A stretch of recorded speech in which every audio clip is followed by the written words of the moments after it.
What's up guys, it's me again, Kapotek Moto Vlog. At syempre ngayon pag-usapan natin ang tungkol dito sa bagong model ng Rusi 2023 lamang ito. So ito yung sports bikes na 400cc ng Rusi guys. Kaya syempre napakaganda nito. At ito na nga yung hinihintay ng lahat, na mura lang yung presyo nito. So yun yung pag-usapan natin dito guys, yung kung magkano yung cash price at syempre yung monthly installment niya sa loob ng 3 years, 2 years at syempre sa 1 year guys. At syempre dito nyo lang mapapanood o malalaman yung exact price at legit na presyo dito sa motor na ito. Kaya kung bago ka pa lang dito sa ating YouTube channel ay huwag kalimutang mag-subscribe dahil marami pa tayong upload about Rusi motorcycle. So ito na yung hinihintay nila, na halos karamihan ng mga nagmumotor ay yung hanap nila yung Rusi, lalo na yung mga talagang gustong gusto nila yung Rusi ng motor, no? Dahil nga mura na at syempre maporma pa.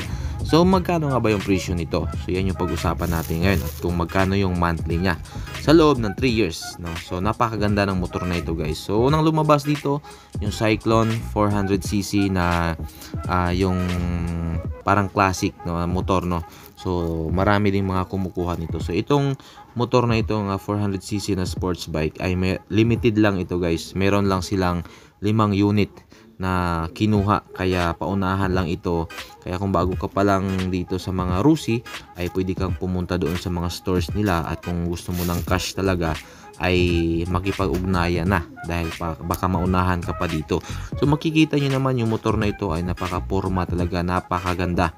So syempre halos mapurma din siya tulad ng Sigma 250. Kita nyo naman noon yung Sigma 250 ng Rusi ay napakaganda at maraming kumuha noon. So halos nga nauubusan na sila. Pero ngayon marami na rin silang stocks. Pero syempre guys, itong 400cc ay talagang expressway na siya. Kumbaga pwede ka nang dumaan sa expressway at napakaganda nito, napakalakas. Pero yung specs nito guys ay hindi muna natin mapag-usapan dahil wala pa tayong specs nito na legit. Kailangan talaga legit na specs yung maibibigay natin sa inyo. Pero syempre guys, yung motor na ito pag Rusi, alam naman natin na napakamura. So ito lang yung presyo nito. Sa cash price ay talagang 280,000 siya. So ikaw na yung magsabi dyan, mag-comment ka kung mahal nga ba yung motor na ito sa halagang 280,000. So para sa akin ay napakamura na, no? Dahil nga 280,000 meron ka ng 400cc na legit na yung forma. At syempre napakaganda nitong motor na ito guys. Yung monthly naman niya sa loob ng 3 years ay yung down payment ay 60,000. At syempre yung sa loob ng 36 months ay meron siyang 9,030 pesos. At syempre may rebate pa yan na 300, kaya magiging 8,730 siya sa loob ng 3 years. At syempre sa loob naman ng 2 years guys ay 60,000 pa rin yung down payment niya.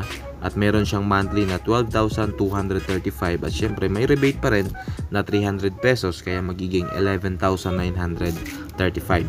Sa loob naman ng 1 year ay 60,000 pa rin yung down payment niya, at meron siyang 21,860 na monthly, at may rebate na 300, kaya magiging 21,560 lamang siya. So sa mga nagtatanong dyan, sa loob ng mga 1 year, 2 years, at 3 years ay nasagot na yung mga tanong nyo.